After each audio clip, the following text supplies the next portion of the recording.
तो स्टार्ट करते हैं टॉपिक को। हमारा टॉपिक है बहुल आवेशों के बीच में बल, यानी कि फोर्सेस बिटवीन मल्टीपल चार्जेस। बहुत से, हाँ हम कह सकते हैं इस बहुत सी बुक्स में इस टॉपिक को आवेशों के अध्यारोपण का सिद्धांत भी कहा गया है। क्या कहा गया है? इसको कहा,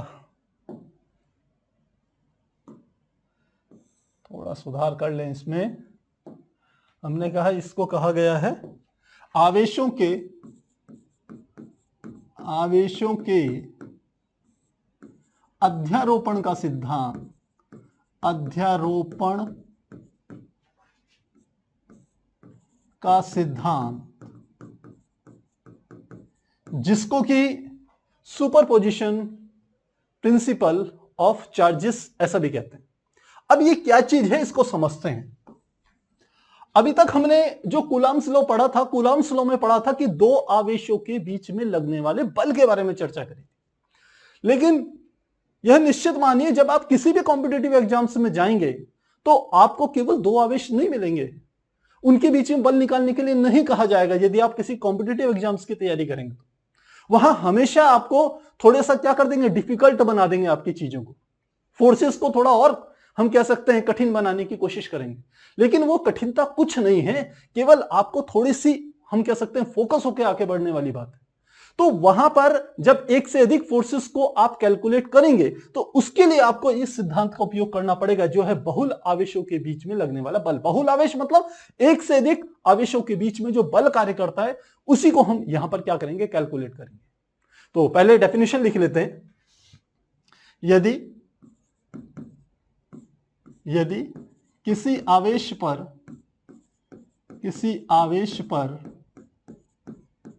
एक से अधिक अन्य आवेश, अन्य मतलब दूसरे आवेश, एक से अधिक दूसरे आवेश, अन्य आवेश, एक से अधिक अन्य आवेश बल लगा रहे हैं,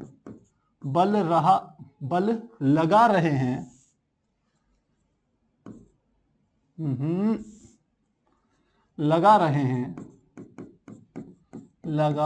हैं, तो आवेश पर परिणामी बल सभी बलों के सदिश योग के बराबर होता है। सदिश योग के बराबर होता है।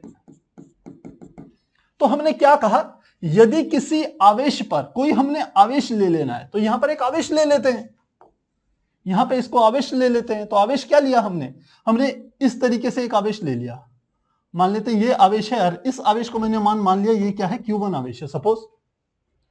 अब इस पर हमने कहा यदि किसी आवेश पर, तो वो आवेश कौन सा ले लिया मैंने, Q1 पर एक से अधिक अन्य आवेश बल लगा रहे हो। अब एक से अधिक दूसरे आवेश, तो दूसरे आवेश मैंने कौन कौन से ले लिए प्यारे बच्चों, एक मैंने यहां पर ले लिया आवेश, इसको मैंने मान लिया, इसका मान है Q2। दूसरा एक यहां पर ले लिया, इसका नाम मान लिया Q3। एक मैंने यहां पर ले लिया, ये मान लिया मैंने Q4 है, और ऐसी मैं और ले सकता हूं, और लास्ट वाले का मैंने नाम क्या मान लिया, Qn है। तो ये हम कह सकते हैं n आवेश हैं जो इस Q1 आवेश पर क्या आरोपित करेंगे, बल आरोपित करेंगे। अब इस हम कह सकते हैं टॉपिक को सिंप्लीफाई करने के लिए, आसान करने के लिए हम ये मान लें कि ये सारे के सारे आवेश धनात्मक हैं, और यह वाला आवेश भी क्या है, धनात्मक है। हालांकि यदि आप इनमें से किसी भी आवेश को ऋणात्मक भी ले लेंगे तो कोई फर्क नहीं पड़ने वाला प्यारे बच्चों। लेकिन सिंप्लिसिटी के लिए हम इस आवेश को भी धनात्मक ले रहे हैं और इन सब आवेशों को भी धनात्मक ले रहे हैं। अब हमने आगे क्या करना है, अब ये सोचिए इस पर जितने ये आवेश होंगे, हर आवेश अपने आप क्या लगाएगा, बल लगाएगा इस पर, क्योंकि यह भी धनावेश है, यह भी कैसा आवेश है, धनावेश, और यह सब भी कैसे है, धनावेश है। तो इसका अर्थ है कि यह भी इस पर प्रतिकर्षण बल लगाएगा, यह भी प्रतिकर्षण बल, यह भी प्रतिकर्षण बल और भी प्रतिकर्षण बल, और लास्ट में Qn वाला आवेश भी इस पर क्या लगाएगा, प्रतिकर्षण बल लगाएगा। तो इस पर लगने वाले बलों को हम क्या करते हैं, फॉर्मेट में लाते हैं। हमने कहा सबसे पहले Q2 के द्वारा इस पर जो बल लग रहा है इसको मिलाने वाली एक रेखा लगा देते हैं। ये हमने एक रेखा बना दी। तो कूलाम का नियम कहता है दो आवेशों के बीच में लगने वाला जो बल होता है वह, उसका फॉर्मूला तो आप जानते हैं, F = K Q1 Q2 बटे R स्क्वायर। लेकिन इंपॉर्टेंट बात उसके बाद हमने लिखाई थी, हमने कहा था कि जो लगने वाला बल है उन दोनों आवेशों को मिलाने वाली रेखा के अनुदिश होता है। अनुदिश मतलब उसी लाइन में लगेगा, चाहे वो बाहर की तरफ लगे चाहे वो अंदर की ओर लगे। क्योंकि ये दोनों धनात्मक आवेश हैं इसलिए लगने वाला बल होगा प्रतिकर्षण बल, और उसकी दिशा क्या होगी, ठीक इसी लाइन के अनुदिश इस प्रकार से बाहर की तरफ होगी। और इस बल को हम क्या नाम देंगे, क्योंकि 1 पर लग रहा है तो F1, किसके द्वारा लग रहा है, 2 के द्वारा लग रहा है तो F1 2। और ये कैसा होगा, सदिश होगा, बल है तो एक सदिश राशि। अब साथ ही हम कहें Q2 और Q1 के बीच की जो डिस्टेंस होगी उसको हम सदिश R, यदि ये 1 2 है तो इसको भी लिखते हैं R12, और ये हमारी क्या है, सदिश वेक्टर है, स्थिति सदिश है Q2 और Q1 के बीच की। पहली बात आ गई। तो हम कहें इस बल का मान कितना होगा, इस बल का मान जो होगा वो होगा F12 बराबर, देखिए पहले बल का मान कितना है, पहला आवेश क्या है Q1, दूसरा आवेश क्या है Q2, दोनों के बीच की डिस्टेंस क्या है R12, वो सदिश रूप में है, और उसका परिमाण जो होगा वो R12 के बराबर होगा। जब हम किसी, जैसे R12 इसके ऊपर तीर लगा रहे हैं तो आप जानते हैं ये एक सदिश को प्रदर्शित कर रहा है। तो अब हम क्या कर रहे हैं, बल का सूत्र लगाएं, तो ये हमारे पास आ गया K। पहला बल क्या है, पहला आवेश क्या है Q1, तो यहां लिख लिया मैंने Q1। दूसरा आवेश क्या है ये Q2, तो यहां पर आवेश क्या लिख लिया Q2 बटे दोनों के बीच की दूरी, दोनों के बीच की दूरी कितनी है R12, और इसका स्क्वायर होगा तो लिखेंगे R12, और इसका क्या कर दिया मैंने, स्क्वायर लिख लिया, और साथ में इसकी दिशा लिख लेंगे सदिश R12, ये कैप के साथ, तो ये आ जाएगा R12 और साथ में लगा देते हैं कैप। ये हमने कूलाम के नियम का सदिश निरूपण आपको इस रूप में दिखा रखा है, तो यहां आप कंफ्यूज बिल्कुल नहीं होंगे। अब दूसरे बल की तरफ चलते हैं। ये Q3 वाला ये Q1 पर बल लगाएगा, इसकी दिशा क्या होगी, आप चाहें तो इसको थोड़ा सा हम एक दूसरे उससे ले लेते हैं।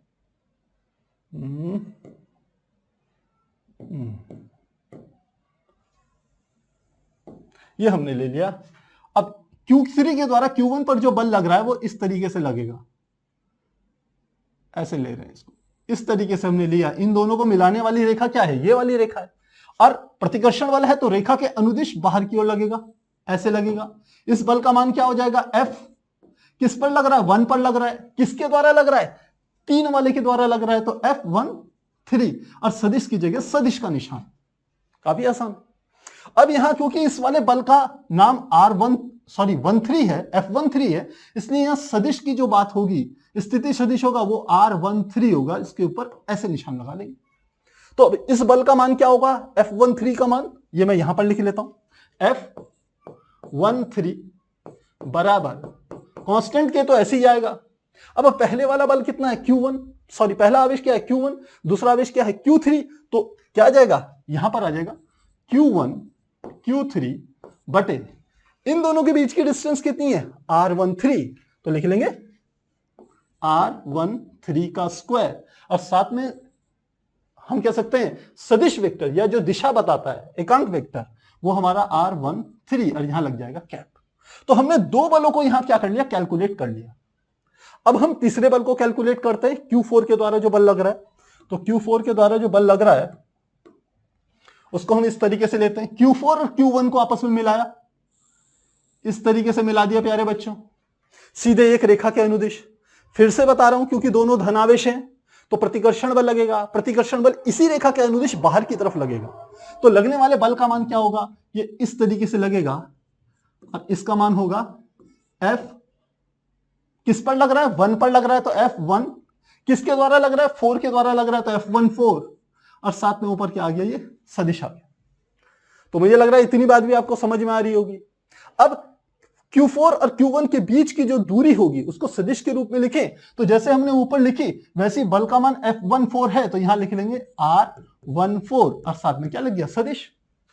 तो अब F14 का मान कितना होगा वो मैं यहां पर लिख रहा हूं, मैं लिखता हूं F14 जो कि सदिश होगा बराबर कांस्टेंट के, मैं K लिख रहा हूं, आप चाहे K की जगह 1/4 पाई एप्सिलॉन नॉट लिख सकते हैं, यदि आप यहां कंडीशन लेते हैं कि इनके बीच में क्या रखी है, वायु है इन आवेशों के बीच में या निर्वात है, तो K और साथ में क्या आ जाएगा, दोनों आवेश क्या हो गए, ये Q1 है ये Q4 है, तो मैंने लिख लिया Q1 Q4 बटे इनके बीच की दूरी कितनी है, R14, तो R14 का स्क्वायर और साथ में दिशा बताने के लिए R14 और साथ में क्या लगा दी, कैप। अब ऐसे ही बहुत सारे दूसरे आवेश भी थे प्यारे बच्चों। अब हमने क्या करना है, लास्ट में हमारे पास Qn आवेश है, तो यह भी इस पर क्या लगा रहा है, प्रतिकर्षण बल लगाएगा, तो इसके लिए भी हम इसको निरूपित कर लेते हैं। अब की बार कोई कलर कौन सा लिया जाए, ये कलर ले लेते हैं, चलिए। अब की बार Qn के द्वारा इस पर जो बल लगाएंगे, इन दोनों को मिलाने वाली रेखा हमने ये बना दी, ये मिलाने वाली रेखा, और बल की दिशा क्या होगी, इसी को आगे की ओर लेंगे, तो बल का मान क्या आ जाएगा, F क्या है 1 पर लग रहा है, तो 1 किसके द्वारा लग रहा है, N के द्वारा, Fn, और ये क्या हो गया, सदिश हो गया।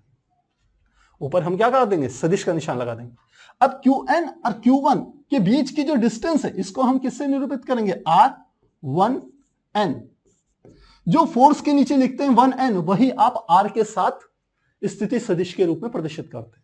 यदि यहां 12 लिखा है, यदि फोर्स 12 है तो R12 लेंगे, फोर्स 13 है तो R13 लेंगे, फोर्स 14 है तो R14 लेंगे, फोर्स 1n है तो सदिश वेक्टर R स्थिति सदिश 1n के बराबर हो।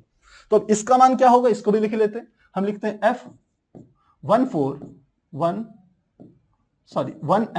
क्योंकि ये क्या था F1n बराबर कांस्टेंट के ऐसे ही आ गया, फिर से क्या गया, किस पर लग रहा है, पहले आवेश Q1 पर, किसके द्वारा, Qn के द्वारा, तो Q1 इंटू Qn बटे नीचे क्या होगी, इन दोनों के बीच की दूरी R1n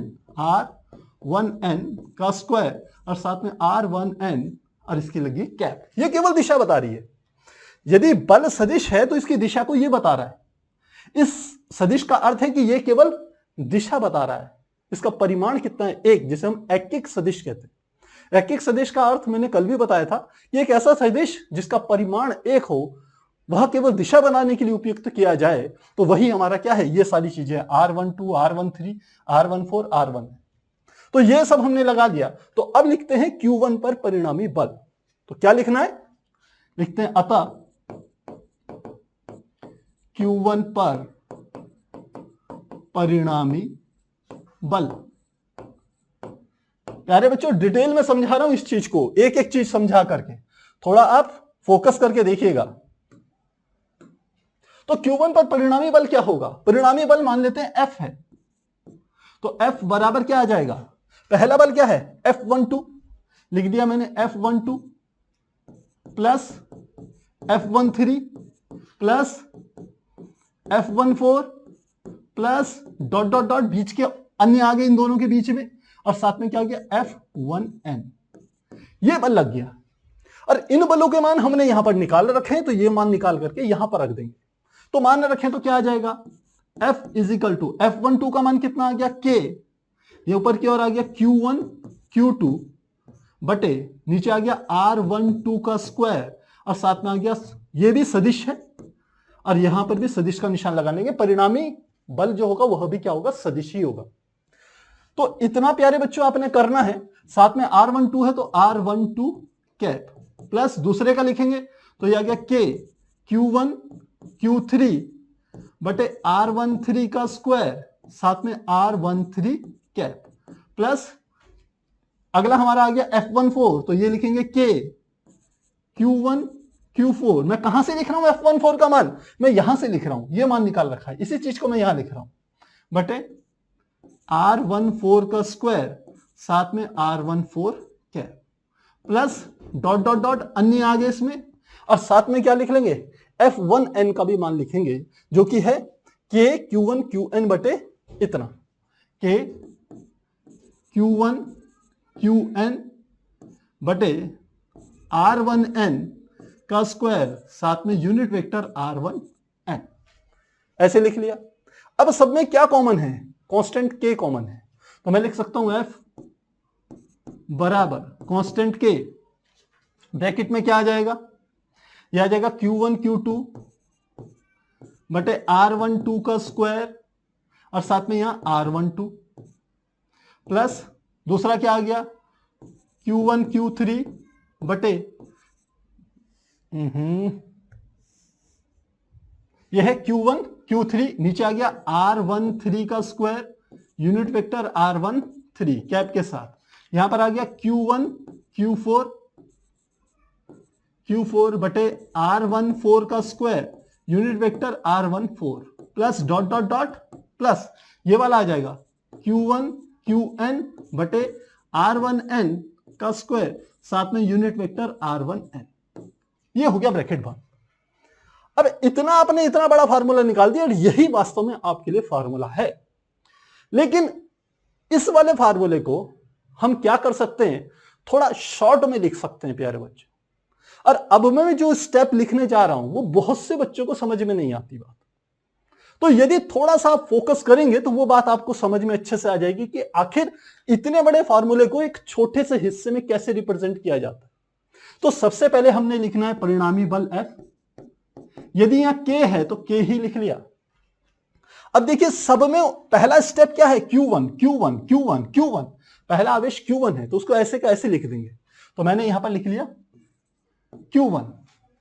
दूसरे आवेश का मान देखिए यहां पर है 2 3 4 5 6 और कहां तक? n तक, तो मैंने उसको लिख लिया Q और साथ में प्रदर्शित कर दिया उसे I से, QI से, ध्यान रखिएगा मेरी बात।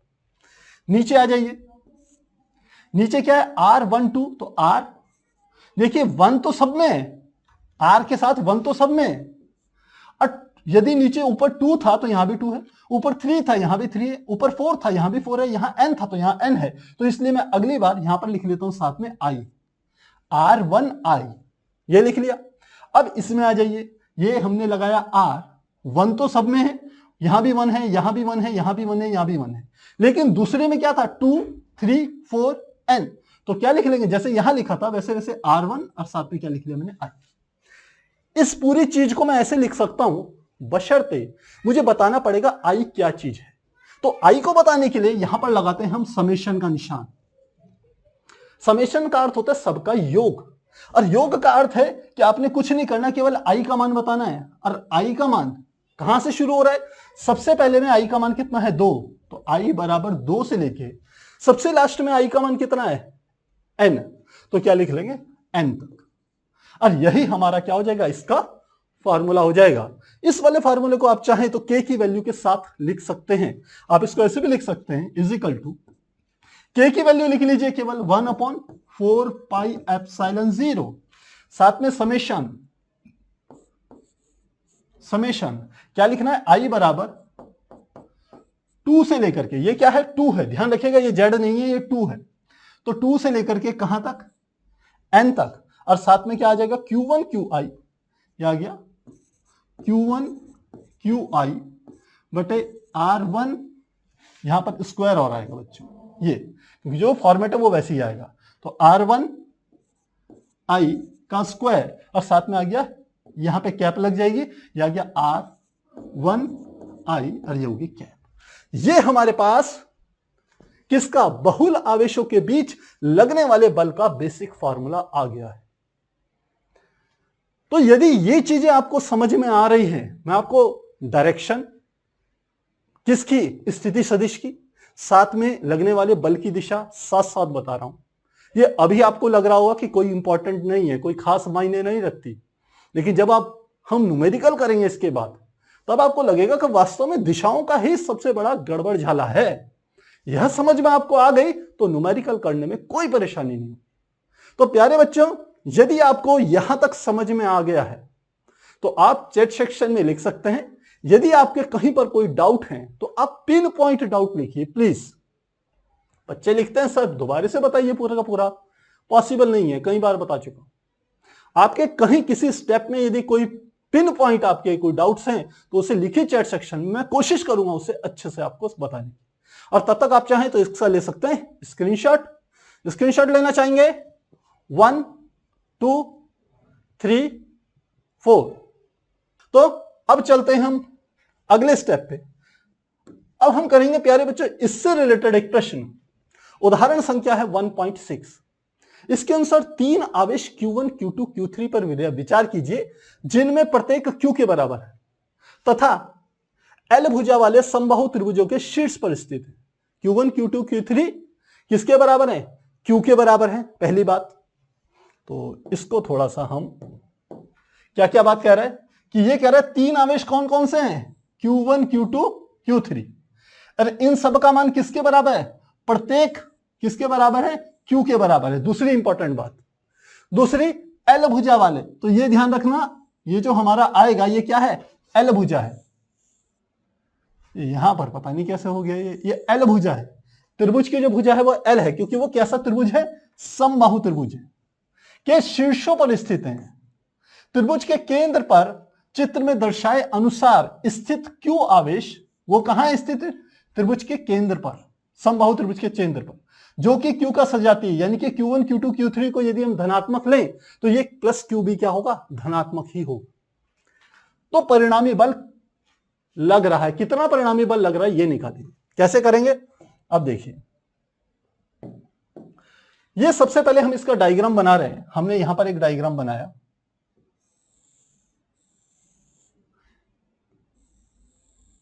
ये बन गया एक समबाहु त्रिभुज। इसके तीनों की भुजाएं आपस में समान है, लंबाइयां समान है। तो यदि इसकी लंबाई L है तो इसकी भी लंबाई क्या होगी? L, और इस नीचे वाली भुजा की लंबाई भी क्या होगी? L होगी। पहली बात। दूसरा क्या करें? 3 आवेश Q1 Q2 Q3 प्रत्येक के मान Q के बराबर है। अब कहां कहां रखे हुए मैं ये देख लेता हूं। इसका इन्होंने नामकरण करा है एनसीईआरटी की किताब में। ये वाला बिंदु है A और ये वाला बिंदु है B, क्योंकि डायग्राम दे रखा था एनसीईआरटी की किताब में, हमने डायग्राम नहीं लिया क्योंकि हमें इसमें मॉडिफिकेशन करने हैं इसलिए। और ये वाला पॉइंट क्या हो गया? C। इस पर जो आवेश रखा है उसका मान क्या है? हमने कहा ये है Q1। इस पर जो आवेश रखा है इसका मान कितना है? Q2। और इस C पर जो आवेश रखा है उसका मान कितना है? Q3। 3 आवेश रखे हुए। लेकिन मजे की बात क्या है? ये Q1 Q2 Q3 सब किसके बराबर है? Q के बराबर। तो Q1 का मान भी Q के बराबर, Q2 का मान भी Q के बराबर, Q3 का मान भी Q के बराबर। ये बात कर ली। अब क्या कह रहा है? ये समबाहु त्रिभुज है क्योंकि तीनों की भुजाएं समान है। अब इसके केंद्र पर, यहां पर मान लो सेंटर इसका यहां पर है, इस केंद्र पर एक आवेश रखा हुआ है और उस आवेश को हम किससे रिप्रेजेंट कर रहे हैं? सपोज इसे कैपिटल Q से रिप्रेजेंट कर रहे हैं। यदि यह सब धनावेशित हैं तो यह भी धनावेशित है। तो अब आपको बताना है कि इस Q पर जिसके केंद्र पर रखा हुआ है उस पर परिणामी बल कितना लगेगा। अभी तक तो हमने बड़े सिंपल वे में अध्यारोपण का सिद्धांत समझा, बहुल आवेशों के द्वारा लगने वाले बल को समझा। अब उसे इंप्लीमेंट करना है, उसे समझना है। इसके लिए पीछे की बहुत सी चीजें आपके काम आने वाली है। तो प्यारे बच्चों, यदि आप एनसीईआरटी को ढंग से समझना चाहते हैं, उसमें मास्टरी करना चाहते हैं, कॉम्पिटिटिव एग्जाम्स की तैयारी करना चाहते हैं बोर्ड के साथ साथ, तो आपको न्यूमेरिकल समझने ही पड़ेंगे। बहुत से बच्चे भाग जाते हैं, उन्होंने कहा अरे बाप रे न्यूमेरिकल शुरू हो गए अब भाग लो। और काफी सारे बच्चे मैंने देखा उसमें जो डरते हैं मैथमेटिक्स से वह होते हैं बायो ग्रुप के। तो आप चिंता मत कीजिए, आप केवल मेरे साथ बने रहिए, फिर देखिए आपको एक एक न्यूमेरिकल अच्छे से समझ में आएगा। तो अब समझते हैं। पहली बात देखिए, ये प्लस Q आवेश है, ये भी प्लस Q आवेश है, ये भी Q, ये भी Q। सबसे पहले यदि ये सेंटर पर स्थित है तो त्रिभुज का सेंटर क्या होता है, इस बात को समझिए। किसी भी यदि ये समबाहु त्रिभुज है तो ये वाला कोण भी कितना होगा? 60 डिग्री का होगा। यह कोण भी कितना होगा? 60 डिग्री का होगा। और यह कोण भी कितना होगा? 60 डिग्री का होगा। तीनों 60-60 डिग्री के कोण होंगे। ये भी 60, ये भी 60, और यह वाला कोण भी कितना होगा? 60 डिग्री का कोण होगा। तो केंद्र कैसे मिलता है? इन कोणों का आधा करने पर आपको जहां पर तीनों भुजाएं कटेगी वही क्या होता है? केंद्र होता है। तो हमने यहां से एक भुजा ली, डॉट डॉट करते हुए ले गए, ये हमारे कोण का आधा कर दिया, और ऊपर से भी कोण का आधा किया, तो काटा तो कहां पहुंच गए? यहां पर पहुंच गए। तीसरे में भी यदि ऐसे ही करें तो ये ऐसे कोण का आधा किया, यहां पहुंच गए। तो ये कोण के आधे करके हम यहां पहुंच गए। अब ये वाला आवेश इस वाले आवेश पर जो बल लगाएगा उस बल को एनसीईआरटी ने प्रदर्शित करा रखा है F1 से। तो देखिए ये 1 है, तो लगने वाले बल का मान क्या होगा, इस वाली दिशा में ले लेते हैं, ये ऐसे लगेगा नीचे की ओर, और इस बल का मान क्या होगा F1, क्योंकि ये वाला आवेश क्या है Q1, तो इस बल का नाम दे दिया F1। दूसरा ये है Q2, तो ये इसी दिशा में, क्योंकि इन दोनों आवेशों को देखिए, यहां पर भी आवेश था, यहां पर भी आवेश था, यहां पर भी आवेश था, और सेंटर में भी हमने कहा ये आवेश है। तो इन दोनों आवेशों को मिलाने वाली रेखा क्या है, ये वाली डॉटेड लाइन है। तो जो बल लगेगा इसी के अनुदिश लगेगा। यह भी क्या है धनात्मक, यह भी क्या है धनात्मक, तो प्रतिकर्षण बल लगेगा। प्रतिकर्षण बल इसी रेखा के अनुदिश लगेगा, यानी कि उसके बल के लगने की जो दिशा होगी वो ये वाली होगी, ये दिशा होगी। अब तीसरे में आ जाइए Q3 में। ये Q3 को, ये जो आवेश है Q3, इसको हमने Q से मिलाया, तो जो रेखा है वो ये वाली है। ये भी धनावेश, ये भी धनावेश, तो प्रतिकर्षण बल लगेगा, और बल की जो दिशा होगी इसी से क्या होगा, इधर की ओर लगेगा, ये बल लगेगा। तो यदि ये 2 है तो लगने वाले बल क्या होगा, ये F2। यदि ये वाला आवेश 3 था तो ये लगने वाला बल क्या होगा, F3 होगा। तो अब आपको निकालना है, इस Q पर 3 बल लग रहे हैं, F1, F2, F3। अब इन 3 बलों का आपको परिणामी बल निकालना है। अब यहीं पर क्या है, आपको समझना है कि आखिर ये कैसे काम करेंगे। और अब यहां से शुरू होगी क्लास 11th के सदिशों को किस प्रकार से जोड़ा जाता था वहां की बात, क्योंकि इसीलिए आप लोग चीजों को नहीं समझ पाते बहुत से बच्चे, क्योंकि आप पिछली किताब की बहुत सी चीजें या तो भूल जाते हैं या फिर आप वहां पढ़ते ही नहीं। तो मैं वो चीजें डिटेल में आपको समझाऊंगा कैसे। हमने कहा ये 3 बल हैं। अब मेरी बात पे ध्यान दीजिएगा, ये जो रेखा थी BC रेखा, इसी के समांतर मैंने एक रेखा खींच ली, यहां पर ऐसे रेखा खींच ली। तो अब मेरी बात पे थोड़ा सा ध्यान दीजिएगा, यदि ये बीच से जा रही होगी और यह वाला कोण 30 डिग्री है, तो ये वाला कोण भी कितना होगा, 30 डिग्री ही होगा। मुझे लगता है समझ में आएगी आपको बात। अब ये भी बीच से जा रहा था, ये वाला कोण यदि 30 डिग्री है तो यह वाला कोण, इतना वाला कोण, ये भी कितना होगा, 30 डिग्री ही होगा। तो बीच के डायग्राम पे ध्यान दीजिए, एक सीधी लाइन है, उसमें 30 डिग्री के कोण पर F3 लग रहा है, 30 डिग्री के कोण पर F2 लग रहा है, और F1 नीचे लग रहा है। मेरी बात इतनी समझ में आ रही है। अब इसको मैं केवल डायग्राम के रूप में यहां पर बना रहा हूं। मैंने इस प्रकार से एक बनाया, ये मैंने एक बना दिया, ये मान लेते मूल बिंदु है। यहां पर क्या है, ये वाला आवेश रखा हुआ है, जो कि क्या है, ये आवेश यहां पर है। आवेश का मान क्या है, कैपिटल Q। अब इस पर एक बल लग रहा था नीचे, तो ये F1 जो नीचे लग रहा है उसे मैंने नीचे की डायरेक्शन में लगा दिया। F1 नीचे की दिशा में, तो नीचे की दिशा F1। F2 इस वाली क्षैतिज लाइन से 30 डिग्री का कोण बनाते हुए चल रहा है, तो ये 30 डिग्री का कोण बनाते हुए ये चल रहा है। ये कोण का मान कितना है, 30 डिग्री। और ये जो दूसरा F3 बल है वह भी इस क्षैतिज लाइन के साथ 30 डिग्री का कोण बनाते हुए चल रहा है, तो यहां पर हमने ये भी बना दिया, और इस कोण का मान भी कितना हो गया, 30 डिग्री। अब परिणामी निकालना है इन तीनों का, और यहीं पे आपको चीज समझ में आएगी, क्लिक करेगी आपके दिमाग में। तो समझिए, बहुत सारे क्वेश्चंस पर आपको यही ट्रिक यूज करनी है, बहुत सारे क्वेश्चन। तो क्या करेंगे, देखिए ये F1 तो सीधा सादा है, बिल्कुल नीचे की ओर जा रहा है। हमने क्या करना है, इन दोनों के हम कहेंगे घटक निकालेंगे। तो घटक कैसे निकालेंगे, सबसे पहले आपको क्लास 11th में आपने पढ़ा होगा प्रोजेक्टाइल मोशन, प्रक्षेप गति पढ़ा होगा, थोड़ा ध्यान देना हूं आपको, प्रक्षेप्य गति। अब प्रक्षेप गति में आपने पढ़ा था, यदि किसी पिंड को इस प्रकार से फेंका जाता है, किससे, प्रारंभिक वेग u से, तो आपने वहां पर उसके घटक करे थे। इस तरीके से हम एक लाइन ऐसे खींचते थे, ऐसे इस u से यहां पर डालते थे, ये वाला कोण कितना होता था, थीटा। एक यहां पर लंब डालते थे और एक लंब यहां पर डालते थे। तो ये वाला जो होता था, जो कोण के साथ वाली जो भुजा थी, उस घटक को हम कहते थे, यदि ये u है तो ये होता था u cos थीटा। और ये वाला जो घटक होता था, जो लंबवत घटक जिसे हम कहते थे, इससे y अक्ष पर लंब डालने पर जो घटक मिलता था वो होता था u sin थीटा। इसको हम कहते थे क्षैतिज घटक, इसको कहते थे ऊर्ध्वाधर घटक। अब इस u सदिश को, ये u क्या होता था, सदिश होता था, इसको दो घटकों में बांट दिया, एक क्षैतिज और एक ऊर्ध्वाधर। ठीक वही काम प्यारे बच्चों यहां पर करना है। तो यदि क्लास 11th में आपने ये प्रक्षेप गति में ये चीजें करी हुई हैं तो कोई परेशानी नहीं है। अगर आप भूल भी गए होंगे तो यहां आपको रिकॉल आएगी, आपको याद आएगा अच्छे से। तो क्या करना है, सबसे पहले मैं चलता हूं, ये वाला बल कौन सा था, ये था हमारा F2, ये हमारा था F3 और ये था F1। तो सबसे पहले F2 के घटक करें। F2 से एक लंब नीचे की ओर,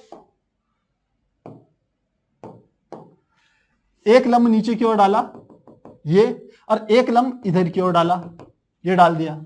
जो ये वाला घटक होता है इसको हमने कहा था क्षैतिज घटक होता है। क्षैतिज घटक u cos थीटा, यहां u क्या था, सदिश था, यहां u की जगह क्या है, F2 सदिश है, तो क्या लिखेंगे F2 cos, और थीटा की जगह कितना है 30, तो लिख लेंगे 30 डिग्री।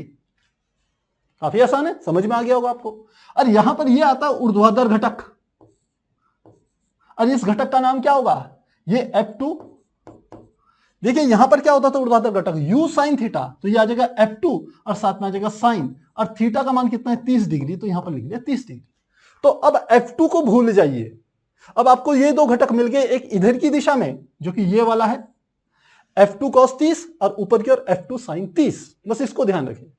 ठीक यही काम हम रिपीटेशन में यहां पर करेंगे। इसके लिए क्या कर रहे हैं,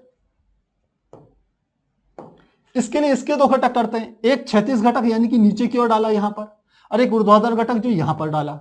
तो जो क्षैतिज घटक होगा ये वाला घटक, इसका मान बिल्कुल ऐसे ही क्या लिख लेंगे, F3 cos 30, क्योंकि कोण 30 ही है। और ये वाला क्या होगा, ऊर्ध्वाधर घटक, ये वाला ऊर्ध्वाधर घटक होगा इस वाले के लिए, F3 के लिए, और इस ऊर्ध्वाधर घटक का मान क्या होगा, ये होगा, यहां पर लिख लेते हैं F3 sin 30। इतनी बात यदि समझ में आ गई तो समझ लिए अब ये सॉल्व हो गया। आप ये समझिए ये चीज क्या होगी, सॉल्व होगी। तो अब ये इतनी बात समझाने की थी आपको, यही चीज आपको समझ में नहीं आती, इसलिए आपको फिजिक्स बहुत बार कठिन लगती है। तो प्यारे बच्चों अब मैं इसको मिटा रहा हूं क्योंकि ये मैंने रेफरेंस के लिए आपको दिया था, तो ये मिटा देते हैं। अब सबसे पहले हम फोर्सेस निकालेंगे। फोर्सेस यानी कि F1, F2, F3 के क्या मान हैं वो निकालते हैं। तो सबसे पहले, क्योंकि अब परिमाण निकाल रहे हैं ना, दिशाएं तो हमने सब निकाल दी, आपको सामने रखी हुई है। अब परिमाण क्या क्या होंगे ये देखिए। F1 क्या लग रहा है, Q1 के द्वारा Q पर बल लग रहा है। तो पहला आवेश क्या है Q1, दूसरा क्या है Q, और बल क्या है F1। तो लिखेंगे F1 का मान किसके बराबर आ जाएगा, पहला आवेश क्या हो गया, कांस्टेंट ले लिया मैंने K, पहला आवेश क्या आ गया हमारे पास, जिसको कि हम नाम देंगे Q1, और Q1 का मान भी किसके बराबर है, Q के बराबर है, तो पहला ले लिया Q। दूसरा वाला आवेश क्या है, सेंटर पर जो आवेश है वो क्या, कैपिटल Q बटे इन दोनों के बीच की दूरी। अब दूरी निकालने का एक काम और रह गया। अब वो दूरी निकालने के लिए हम जो चीज यूज करेंगे वो इस वाले ट्रायंगल को यूज करेंगे। कौन से वाला, यहां पे एक अलग ही कलर ले लेते हैं जिससे आपको कोई दिक्कत ना हो। एक ये वाला ट्रायंगल लेते हैं, देखिए ये यहां से इसमें गए, यहां से इसको नीचे लाए और यहां से ये कर दिया। एक ये ट्रायंगल मैंने ले लिया, देखिए ये इसमें ये वाला कोण कितना था 30 डिग्री, तो ये मैंने लिख लिया ये 30 डिग्री है। अब ये वाली भुजा, नीचे वाली भुजा, यहां से लेके यहां तक की भुजा है L, तो यहां से यहां तक की भुजा क्या होगी L/2, ये L/2 होगी, तो ये भुजा क्या होगी L/2। ये यहां से लेके यहां तक की भुजा मुझे ज्ञात करनी है, तो इस भुजा को मैंने नाम दे दिया, मान लेते हैं X, और ये कोण हो गया 30। आपको आधार पता है क्योंकि ये समकोण त्रिभुज हो गया, ये 90 डिग्री का कोण है, यहां पर क्या है 90 डिग्री का कोण बन रहा है। तो ये समकोण त्रिभुज है, आधार पता है, कर्ण पता है, यानी कि x का मान निकालना है, कोण भी आपको पता है। तो आधार और कर्ण में क्या संबंध होता है, cos थीटा का, तो हम लिखेंगे चूंकि cos 30 डिग्री cos थीटा बराबर किसका होगा, आधार बटे कर्ण, यानी कि L/2 बटे x। मुझे तो x का मान निकालना था ना, तो मैं क्या करूंगा, x को यहां cos 30 को नीचे, तो x बराबर L/2 नीचे ले आया, cos 30 भी नीचे आ गया, cos 30 डिग्री मुझे x का मान निकालना है, तो x बराबर क्या आ गया, ऊपर l है तो l आ गया, नीचे क्या गया 2 गुणा cos 30। cos 30 का मान कितना होता है, वो sin 60 के बराबर होता है। sin 60 का मान √3/2, तो यहां पर कितना आ गया √3/2।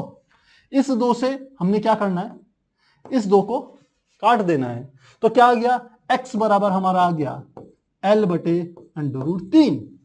ये x का मान आ गया। जितनी डिस्टेंस ये होगी यानी कि l/√3, इतनी डिस्टेंस यहां से लेके यहां तक की होगी l/√3, इतनी डिस्टेंस यहां से लेके यहां तक की होगी, ये भी होगी l/√3। तो अब यहां पर फोर्सेस निकालने में हमें आसानी है। हमें पता चल गया Q1 और कैपिटल Q के बीच जो हम कहेंगे दूरी है वो l/√3 के बराबर होगी। बहुत से बच्चों के दिमाग में आ रहा होगा, सर आपने तो ये वाला निकाली भुजा, ये भी कैसे इसके बराबर होगी, ये भी कैसे बराबर होगी, क्योंकि यह जो Q स्थित है वह समबाहु त्रिभुज के केंद्र पर स्थित है, और यदि केंद्र पर स्थित है तो इसका अर्थ है यह भुजाओं का यदि कोणों का यदि आधा कर दिया जाए तो हमें इस त्रिभुज का अंतः केंद्र प्राप्त हो जाएगा। तो इसलिए यह सब आपस में क्या होंगी, बराबर होंगी। तो small q capital Q, small q ये वाला, कैपिटल Q ये वाला, इन दोनों के बीच की दूरी l/√3 का स्क्वायर, तो क्या लिख लेंगे l/,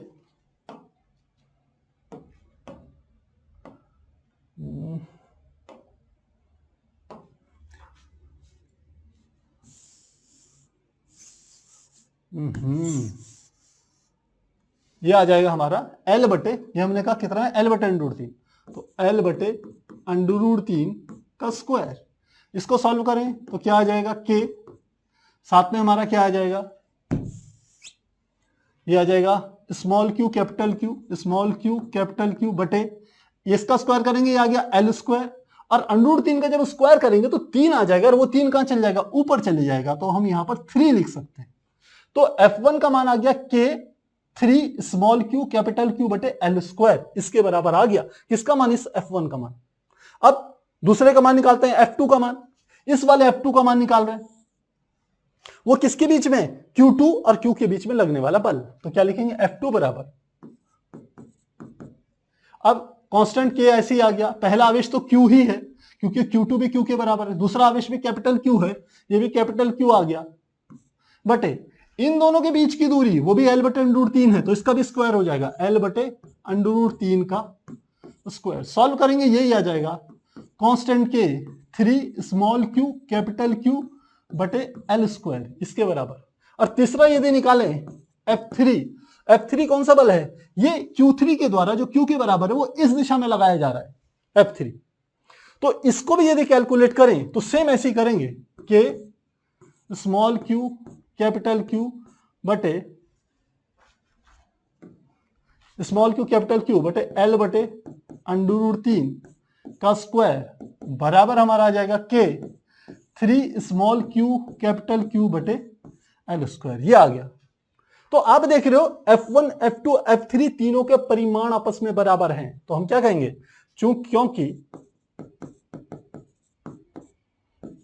F1 का परिमाण F2 का परिमाण बराबर किसके है, F3 के परिमाण के, और यह सब किसके बराबर है, मान लेते हैं ये F के बराबर ले लिए मैंने, तो इसका अर्थ है कि जहां पर भी आपके पास क्या है, F1 आए F2 आए F3 आए, यह सब हम F के बराबर ले सकते हैं।